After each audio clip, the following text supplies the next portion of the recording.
Well, we're still on June 12th elections. I'll still want to get your thoughts on more on Babangida'S annulment on the June 12th election and putting it on Abiola that he was the one that annulled it. Abacha. Yeah, Babangida. Abacha, yes, Abacha. Putting it on Abacha. Yes. It's not only very unfortunate, but very sad that he is the commander-in-chief and we knew what he did to Nigerians, even to pro-democracy groups. So many people were hounded down and put in jail. He killed his friend, Mamambasa. No, he debunked it that he did not. He did not. Even the journalist, interrogative journalist, he debunked it. Yes, he debunked it. Yes, that he did not have a hand in it. If he did not have a hand in it, he was the commander-in-chief. All those things are just is insulting our collective intelligence. It's like a man who married a woman, and then the woman is misbehaving, and he's trying to deny his position as husband, over whom he paid bride price. He's just deceiving himself.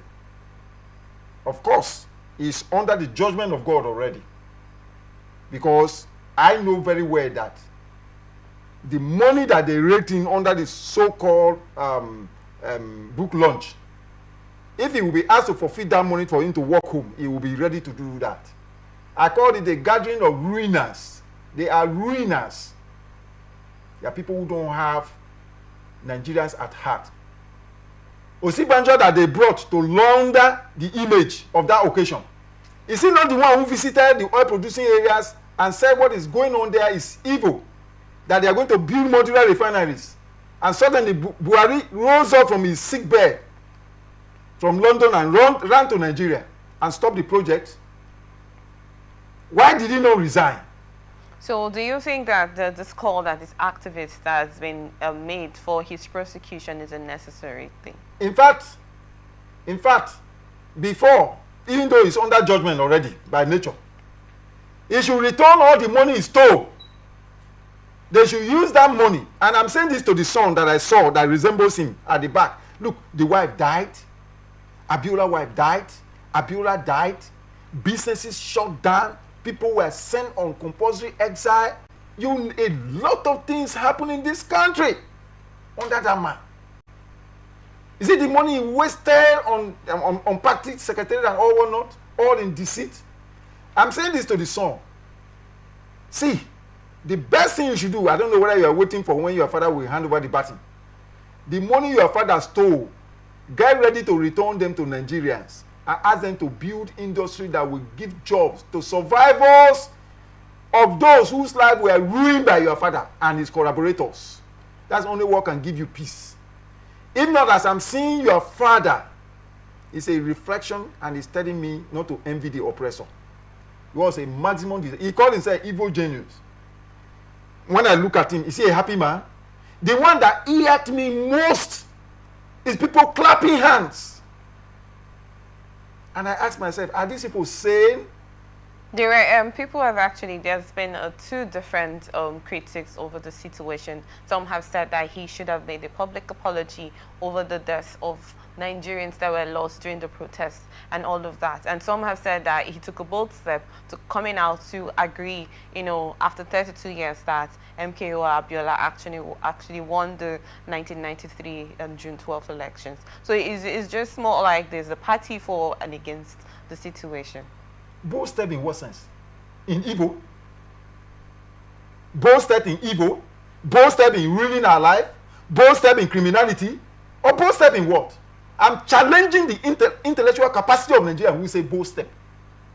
Yeah, there are a lot of issues that threw up, even the issue of Igbo coup and all whatnot. But bold step in what sense? Do we really sit down and calculate the incalculable harm people like this have done to our collective intelligence in this country? Like I was saying, the church cannot escape the judgment of God too in this matter. Adeboye, I know, handle microphone against Jonathan. And when I hear men of God, see, I met Christ at my age of 12. I'm not unfamiliar on the religious terrain. I hear some men of God threatening, if you talk against my father in the Lord, I will come after you. It shows how low their reasoning is. Because if they know the duty of prophets in those days that spoke to authority, they won't make such comment. Because as I'm speaking here, I can make mistake. What makes me a man of capacity is ability to admit my mistake. Who says men of God cannot make mistake? They have misled us in this country. Him that carry microphone against Jonathan, what is happening today? Is it not in Ojota that he stood and carried microphone? That area boys, look at what happened against the Igbos in Lagos. Men of God, they are all shot. Look at a man that is imposed on Nigerians, who lied that he attended Lagos High School. The certificate he brought from there had 4 years back before the school came into existence. And those men of God are shot because they are ethnic man. Any man of God who cannot stand above ethnicity have lost my respect. I'm saying it boldly without looking back. And the God that I know, the God of my religious mentor, Reverend Dr. Martin Luther King Jr., who belongs to the Liberation Theology School of Thought, will not forgive them. Okay, so your final thoughts on this before we move on to the next story. What I'm saying finally on this, it's unfortunate that we had that gathering of ruiners. And I'm saying to those who are alive now, who are watching, they should look at Babangida. His picture tells me not to envy the oppressor. I'm seeing him alive, but on the other side. I'm saying to the next, those who have opportunity to write and fix things in this country. Do we have the same class of people? In Rivers State here, we have a man who wants to acquire the entire state. And you ask yourself, what are you getting these things for? And there are people who are, even lawyers, telling you that they have the man's DNA. It's sickening. We hear people make certain comments, talking like God, talking with audacious impunity as if they will not go 6 feet, ruining the life of people. We saw what happened in this state. I didn't go to Panya. I didn't go on exile. So a particular fellow got to the point that CFO from Rivers State were being rejected by financial institutions because they do not know the next one that will be revoked. Perceived political opponents were hunted into exile. You see, it always gives me joy when I remember Nelson Mandela. Nelson Mandela had the singular opportunity as a lawyer to sell the future of his fellow South Africans for any type of comfort from the white regime. They didn't guarantee him that they will send him to Zimbabwe. He said he would rather die with his people for the right thing to be done. That's why I agree with the president of the Ghana Bar Association in 2004 when he said the problem of Nigeria is Nigerian lawyers. That the day we change, that Nigeria will change. I agree completely.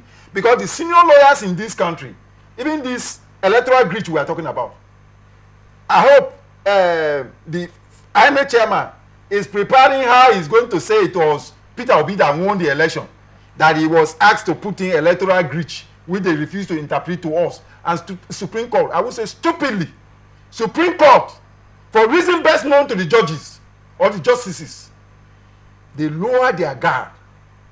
When so low, they will tell us how much they receive to compromise our future.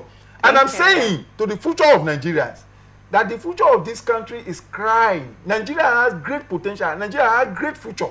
There are a lot of them sitting around that table that ought to be in prison because they are collaborators of these evil men.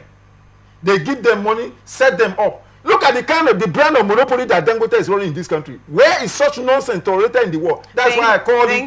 That's why I call it. I call it. How do anybody describe his company? It's